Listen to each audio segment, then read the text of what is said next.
Say good morning or still? I have the UK time, so it's after. Thank you very much for the introduction, and then you can dismiss some of the things she said, because she's just making things look good. I'm Ernest Kamavuako, and really thank you, and I'm pleased to be here. Great work, I don't know, Gerard and Nancy. I've been invited to places before, but the care that was preceding this moment was incomparable, so quite nice. And then they send you everything, all the details, they prepare even, they tell you even how long the taxi will take from Gare du Nord to here. So that's good, and thank you very much, and I'm really happy to be here. And one thing is to discuss and talk to engineers. Another thing is to discuss and talk with clinicians. And when we have talk with engineers, we try to mess up with numbers, with formulas, so that the presentation feels good. But then we need to discuss and talk with clinicians, and then you need now to weight the balance of what do you present, so it still give meaning. So my talk today will just cover 4 pieces. I will talk a bit of my research just to put things in context and why I work with Heidi and the group in New Zealand. And then I will discuss a bit of EMG detection and measurement method that we use, as long as using high density EMG, and then a very specific study that we did together with Heidi and co-authors, where we did one part in Aalborg, and then another part was in New Zealand, in Auckland. That's that day where I wish my transit time at the airport was longer, because I flew from Copenhagen to Singapore for 12 hours. I only had 2 hours to change the plane and take another plane from Singapore to Auckland for 10 hours. Stay there for 8 days. Didn't even have the chance to adjust, and then 24 hours again back home. Now, I know they're inviting me, that I'm trying to delay this invitation as much as I can, so I don't have to lose 12 hours of my life. If you go to New Zealand, you have to come back. If you don't, then you lose 12 hours of your life. That's the truth. So just a bit of perspective, I've been saying I'm a biomedical engineer, so I focus more on the engineering side, and then I'm usually open mind. If someone comes to me, I like the idea, then we go for it. As long as I know there's a need out there, then we go for it. Because everything we do starts with an idea. You may think someone is crazy, but then that might become the best idea in the world. So I listen, and then I take action when I see I can contribute. So currently, I'm in the UK as a senior lecturer at King's College London. I'm also responsible for the engineering education. We just started a new department. And then I'm head of the laboratory for molecular control and health technologies in general. I used to work in Aalborg until 2 years ago. Then I left to take a permanent position in the UK. So King's College, for those of you who don't know, founded in 1829, one of the top 10 universities in the UK, in the world classification. We are really in the center of London, where everything happens. Sometimes it's too busy, because now we have 2 buildings through the Strand, and then just close to the Waterloo Bridge. So there's a lot of large traffic of students. We have 30,000 students crossing that road every day. So now the council is planning actually to shut down for traffic and then make it like a walking street, which will be nice for us and the students for security. So out of the 9 faculties, I belong to the Faculty of Natural Science and Mathematical Sciences. And then I am in the engineering department, which is one of the 5 departments in the faculty. Within the department, we look more into wireless technologies. We have one of the best 5G labs in the world. And then we are 2 focus groups telecommunication, and I belong to the robotic group. And because the department is quite new, we are now trying to grow and then trying to touch different aspects of engineering. But within the Center of Robotics, we touch different aspects of robotics. I focus mainly on the use of muscles, and then this was an exhibition we did in Science Gallery in London. And some of my colleagues, we look at different aspects of robotics. We have those who have really focused on mechanical part, and the others are more in soft robotic. And that's when you are in such a diverse area, and then you are coming with the knowledge of some knowledge of biology, then you have many people to collaborate with also across the campus in general. So my research interests are a bit polyvalent. So I mainly focus on functional restoration for amputees. And for that, we use muscles, either from the surface, but mostly from inside the muscles, intramuscular EMG, and then try to understand what the brain is telling us. I call it to speak brainish, because the brain doesn't speak British or English or French, it speaks brainish. And brainish is a set of spikes that comes after each other, modulating the frequency, and then to tell us what the brain wants to say. That's why if we also want to tell, there's a typo here, so we meant to write brainish, then I wrote British. If we also have to tell the brain something, we have to learn how to speak brainish.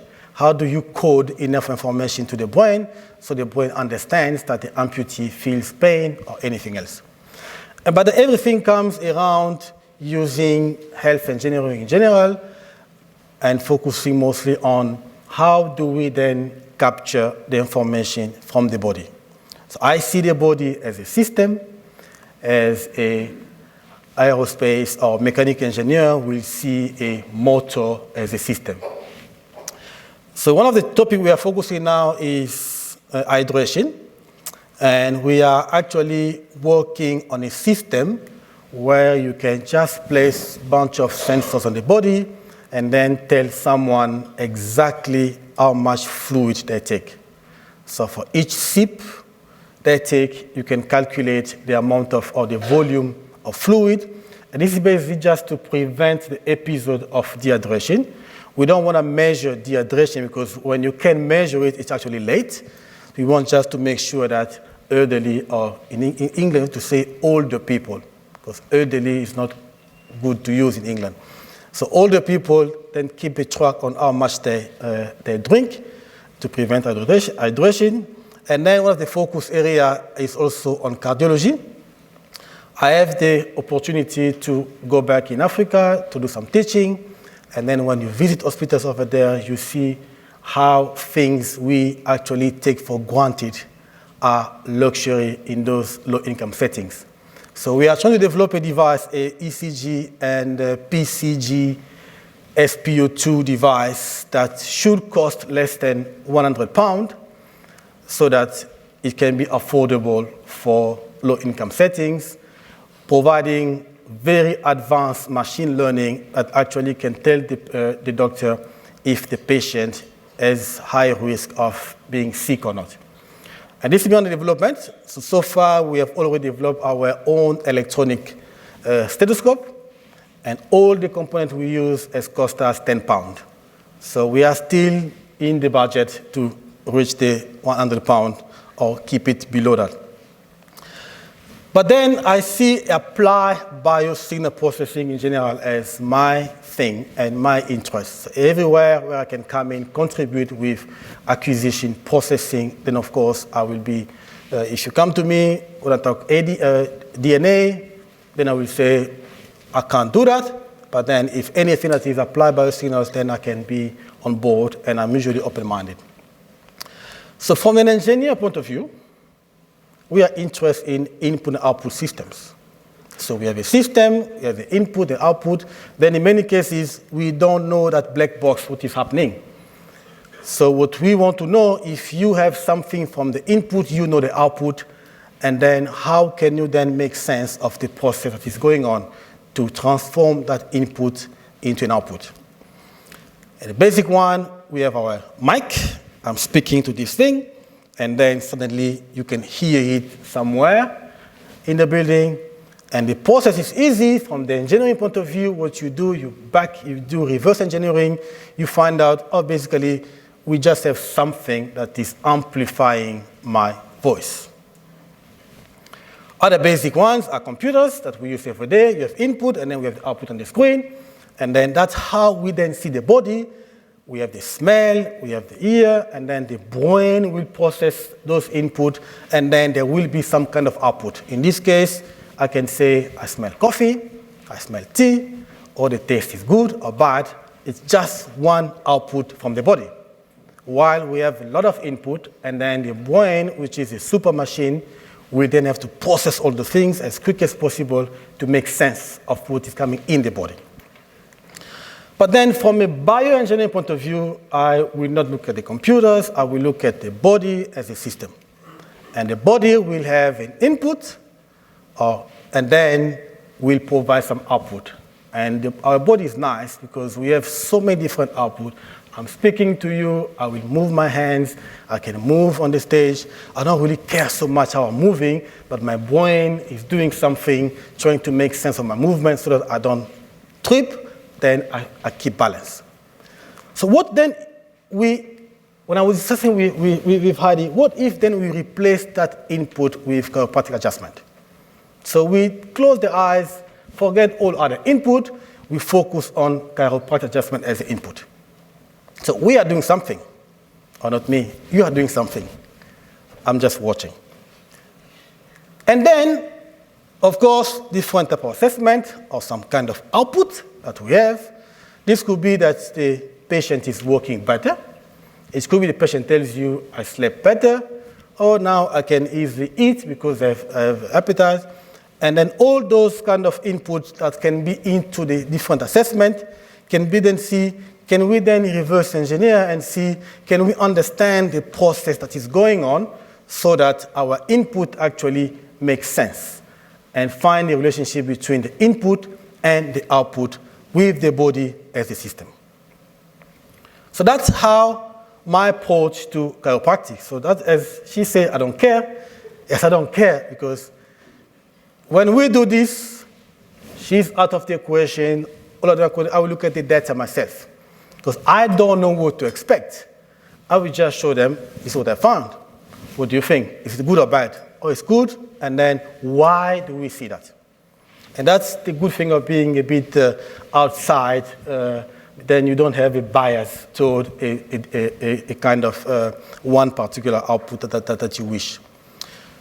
This slide from very well shows, I don't know if it's still, it might be old, common reasons, because I saw a lot of other reasons that Heidi showed. But at least the message here is that by having someone, a chiropractor, touching the body, moving your body, we are sending something into the body. That's the fact. And that is known, and then we have now to look at the output. So we have clinical output, functional outcomes. You may look at how your blood rate, or your heart rate is changing, or your blood pressure is changing, or you might look at whether the patient is working better, because one thing is to say we have a significant difference in the velocity. Another thing is the patient really feeling that it's clinically viable? And of course then, what are the process that is actually making those to happen? And then in which aspect I belong. So I will not focus too much on the functional outcomes. I will mostly focus much on the clinical outcomes that based on biological signals, things that I can measure, I can look at on screen, I can see if it's doing something, if it's changing or not. So then if you go back into the system engineering, so as you remember, we have the input, we have the output, the process, and then as engineer, we talk about transfer functions. So how are we transferring our input to get some output? And then you will find a lot of mathematics behind those kind of thinking. Some of us trying to map the neural network of the brain and then trying to put it into numbers and make sense of the output. So in my case, then we replace the input by chiropractic adjustment. And then we have an output. As I say, could be different output. I focus my output on the biosignals that I get. And then the question is, what are the transfer functions that are within the body that give us the output we have? Does it help us to understand better what actually we are doing while we are adjusting the spine? So when I see this one and I think about it, when I moved to London, I didn't like it because the wife wanted to move to London, and then happy wife, happy life. So you start to understand, and then now I start to like it, although you still sit in the train, then they will say, all services are cancelled, take alternative route because there are people on the tracks. So what are you doing on the tracks? You're supposed to be home. So I see it as London traffic, you know. In London, if you see the highway, when I moved there first time, when I see traffic jam on the highway, I will try to find alternative route. It's like the spine. When the spine is blocked, all the peripheries are blocked as well. So in many cases, when you are not patient in London, you leave the highway for side routes, you end up spending more time. So now I've learned, unless the highway is completely blocked, I will just wait. Because everyone else is thinking exactly like me, they will take the peripheries, and then when you go there, you get, again, the jam. The same way, if you adjust the highway, then you also make a relief on the periphery. If you go for the spine, you make the spine feel better, and then the rest of the body might feel better. Especially if you are on the North Circular Road that provides the ring around London. When this is blocked, and London is structured really bizarre, it's hardly, you can't really get straight routes within here. So they have made it very difficult for people to just leave the North Circular Road and then find, because they need to protect the residents here. So when this one is closed, in many cases, you have to find a route, but otherwise, you just be patient because there might be just an accident, and then this will relieve traffic afterward. But if there's something on the periphery that is like a chronic, or then it might sometimes be difficult. But then, if you make the highway run smoothly, you will find that traffic is actually running smooth. So going back to chiropractic output, I will now focus on biopotentials in general. So there are different types of biopotentials per signals. We have the ECG, EEG, EOG of the stuff, but my main focus is that beautiful piece of meat that we call muscles. It's very beautiful. If you make it a cross section of the muscle and you look at it, very nice. And that's why I focus on the muscle. I can then either relieve you from pain, measure you from the outside, or give you some injection. Then I will just place a small needle inside the muscles and then capture the signal from inside. So what are the measurement techniques that we use for investigating the muscles? I'm here focusing on the thing that we use, or I use, but then the list is not exhaustive. You can use other type of imagery. You can use MRI to look at the muscles, but then we focus mostly on the electrophysiology, looking at surface electrode and then also intramuscular, which just means inside, and also trying to make sense of the metabolism by using near-infrared spectroscopy to try to measure the amount of oxygen that is being consumed inside the muscles. The detection of EMG is quite simple. I can't teach you this, you know this better. And then just the question is, what then happens when you manipulate the spine? And then can we then make a sense of this manipulation at the level of the periphery? So when there's activation, you have the brain activated, you have a single unit activating, and then the impulse travels along the muscle fibers. That means there's a certain velocity of traveling. You can have another motor unit which is a bit faster, that will propagate faster than the first one, and then also have a third one. But if we look at it now from the outside of the skin, you can then place 2 electrodes on the surface of your skin. Then if we look at the first motor unit that is activated here, so we have a certain distance between the skin and the source. In the same way, when we need more force, the second motor unit will fire, also at a certain distance from the skin, and then a third one may also fire. What we measure now from the surface is a kind of average input coming from different motor units.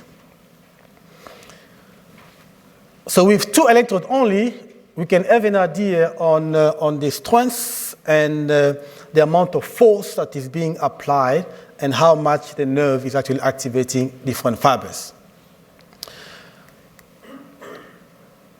That, from the inside the muscle, then, we can put some needle inside, especially if you go to the hospital. In most of the neurology department, we use needle, because with needle it's easy. If you miss somewhere, you can just take it out, in again, and then try. But in my lab, we prefer wires, because very flexible wires. This is because we use a lot of functional movement. And then with needles, because they are stiff, it can cause pain.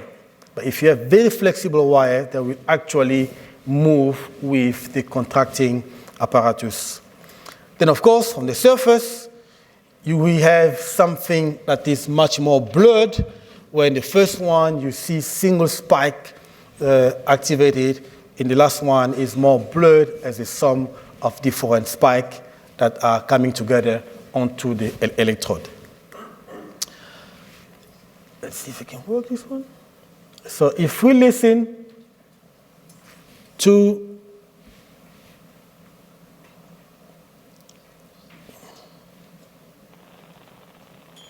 the sound.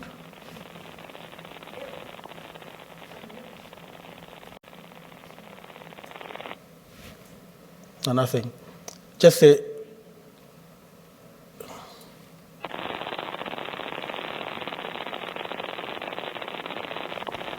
it's running. It's not that.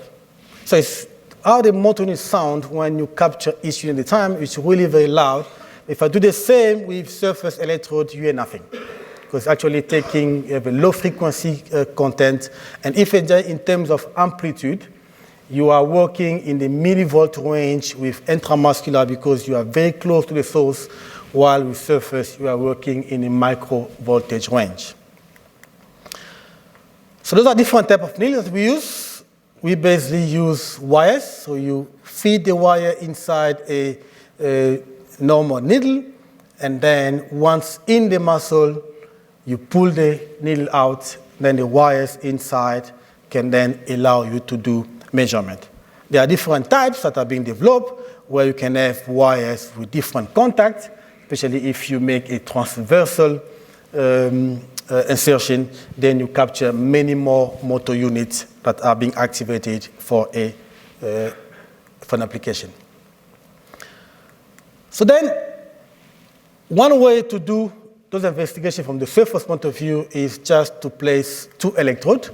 One is active, another one is actually just zero potential, is placed on the bone or somewhere. And then what you do, you measure the potential difference between those two, or you can use 2 electrodes or pair of electrodes, and then you capture the difference between the potentials. Or we can also do much more. where we place electrodes along the direction of the fibers. And this allows us to have a multi-channel EMG that allows us then to understand or to compute many more variables from the signal.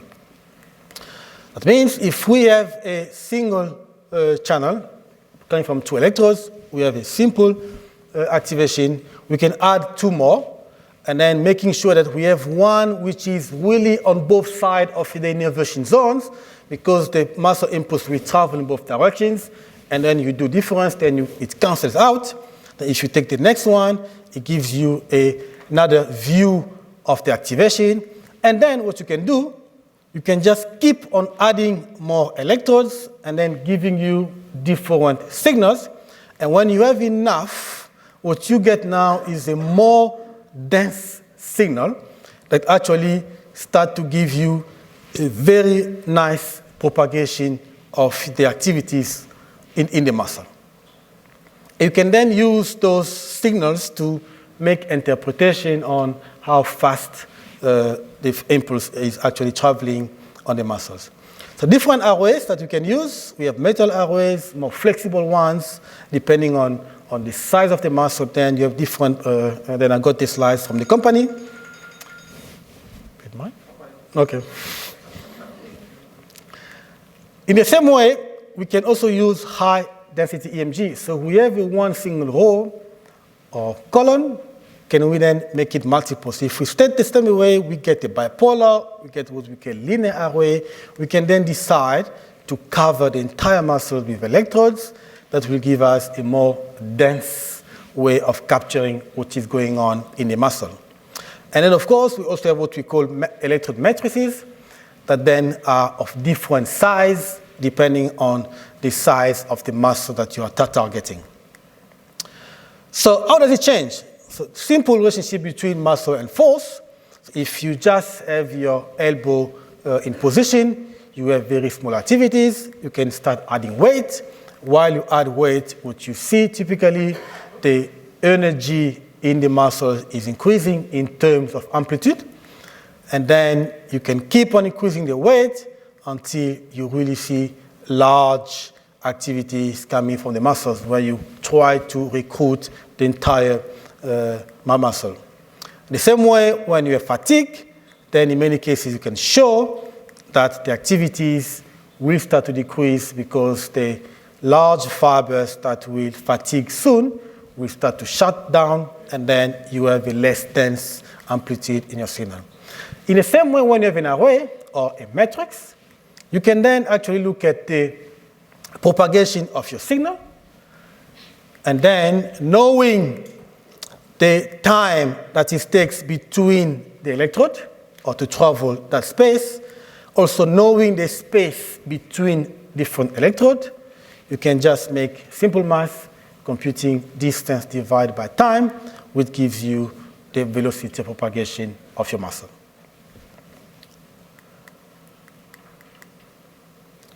If we take the example of muscle fatigue, if you ask someone to actually hold a contraction about 70% of MVC, at some point they can't take it anymore, they start to give up. If you look at now the manifestation of that time in the EMG, you might see also that the velocity of the EMG is actually decreasing, because as we know, large fibers will conduct faster, and when they start to shut off, that means the average velocity of the conduction will actually decrease. In the same way, if you look at the frequency domain, you see a decrease in the frequency, and many other parameters like amplitude and also different fractal dimensions will change because of some input, in this case, fatigue. Using high density, you can also make sense of the distribution of the activities around your muscles. So you can easily see which part of the muscles is being activated and when. One of the simple examples is this data we did in Oliver once, where we have a high-level amputee. What was remarkable of this guy was that when he was imagining to close his hand or move the wrist, we see the chest muscle moving. without any TMR surgery. So then what we did, we put just a bunch of electrodes. That was a master study. And then you can easily see just from the map, when he's trying to do elbow extension, you have activities focusing on the first channels here, and then when he's trying to do elbow flexion, you have a shift in the change in the activities. And in my case, that's what we use to control a prosthesis, and then you can actually make a sense of giving an amputee a much more natural control of the prosthesis. But again, good indication of activities, but could be misleading because of desynchronization of motor units. As we know, we are actually just taking the average of whatever is coming here. If you have reverse polarity, that means they might actually cancel each other. You may have a lot of activities, but from the surface, you are not measuring enough information. And then with a lot of data now, we are also able to do EMG decomposition. So we can track back and identify the activities of each single motor unit. With intramuscular, we have been doing that for many years now, but limited in terms of how much force we can actually identify in terms of unit. But with high density, we can now make identification of motor unit at much higher force level. There are now studies showing that even up to 70% MVC, you can still be able to recognize different activated motor units. And again, that will allow us to look at the recruitment order, fiber type, discharge rate, so that we can actually make sense of understanding how many units are being activated given a specific input. So then how does those patterns change after chiropractic adjustment? Can we make, now we have looked at the conduction velocity, discharge rate, recruitment. Whatever we see after adjustment, can we then try to understand the process based on the variable that we are actually measuring from those high density system? Then we did a study looking at the effect of single session chiropractic adjustment on the electrophysiological properties of tibialis anterior muscle using high density EMG. It is now not a secret anymore that useful chiropractic is being shown to be useful now for many conditions. At the same time, a number of studies have shown an increase in muscle strength following chiropractic care. So it's not by chance anymore because the evidence is being now built up. And then, can we then try to quantify those neurophysiological changes based on the output, which is the EMG? That was the main focus of the study, looking at the variable of the EMG and trying to explain why we see this increase in muscle strength. So it was actually very easy. We have someone sitting nicely on the chair, and then you have a force pedal measuring how much force they're actually doing dorsiflexion. We have a matrix of electrode covering the entire tibialis anterior, and then we have the needle inside as well to measure from inside the body. We have a very beautiful thing here, and then with the high density, you see you have 64 different channels behaving at, and then the subject will ask to do some movement, and then we will then try to understand pre and post adjustment, how does it change. This is just a view of one leg where we place the electrodes before we connect any wire. And this is where things get messy, where you have the wire, you have the matrix here, you have the wire insertion here, and then the force pedal where the subject is actually sitting nicely on a lazy chair. So it's type here, we had actually 12 participants. I wrote 12 participants then in a randomized controlled crossover design, where we have, I think it was Dr. Iman doing the adjustment for the control. Sorry? Yeah, the intervention. And then we have a control group as well. Yeah. So then the experiment was taking maximum voluntary contraction 3 times, and then looking at the highest number in terms of how much maximum force they can actually apply. And then we do some pre-recording before adjustment and post-recording. And the adjustment was either passive movement or a proper chiropractic with a week or at least 7 days washout period. And at the end, we will again measure the maximum voluntary contraction to see if there's any change just after the intervention. So then we look at the conduction velocity. How can we then see if the muscle is conducting impulses much faster? That's what we saw, and again, based on the multiple channels, you can look at the conduction velocity. We also did the decomposition based on intramuscular EMG, where we identify different units and then try to look if their discharge rate is changing after intervention. So before I talk to the results, we did now a similar study, but then using a metabolic approach, and then we use near-infrared spectroscopy to try to measure the quantity of oxygen being consumed in the body. So we all know about pulse oximetry that we probably have tried in the hospital. The basic principle is that you have light, you send light at different wavelengths, and then you have detectors. What's happened is that inside the blood, the hemoglobin that oxygenated will absorb the blood, so the light in one way, and the non-oxygenated will also absorb light in a different way. And then you can make sense of those differences here and then compute a ratio to know what is the percentage of hemoglobin that is actually oxygenated in the blood. This is one way that we use most in the hospital. The other way is if you place both the optode and then the decoder on one side, that's what we use in the muscles, because we can't really go through the entire limb, so we try to make sense of recording the refraction of the light and then try to calculate how much oxygen is actually being consumed. You can look at the blood flow, you can look at consumption or the recovery, especially for studies where you do an arterial occlusion, where you can clearly see that during the occlusion, you consume a lot of oxygen, so the concentration of hemoglobin with oxygen is decreasing, and then after you release, you have an overshoot, and then the system stabilizes itself. Can we then do the same with much less? In this case here, you can also put a lot of optode, and then getting almost a similar image as we did for high density, looking at the distribution of muscle or oxygen consumption inside the muscle.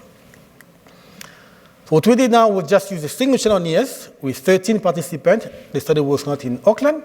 The first one was in Aalborg. And then in this case, we did 30% EMVC, just to allow a bit of local ischemia in the muscle and allowing oxygen to be consumed properly. And I was lucky to be adjusted by 2 professionals. And actually, that's the first time I start to believe that it's working, because I do have compartment syndrome. And then after that adjustment, I went back to my hotel. The next morning, I took a run. I still had pain, but pain was actually delayed compared to my normal running. So it's doing something, but what it's doing, then it's up to us to find out. For both studies, we found a significant increase in ankle dorsiflexion MVC. So the force and decrease, that means motor control was altered. This confirms previous studies, and then potential causes are many. Could be faster recruitment, improved recruitment of larger fibers, or maybe change the properties, but the diameter of the fibers is unlikely because we can't just modify diameters after one session. But what we saw is that the velocity of conduction increased by almost 20% in the population after chiropractic adjustment, but we found no significant change in the discharge rate based on intramuscular EMG, probably because we are recruiting at 10%, and 10% we assume mainly small fibers are active, and probably the effect is mostly on large fibers than on small fibers. Again, also for NIRS, we found no significant change in the consumption of oxygen after pre and post. This is for the intervention group. This is for the control group.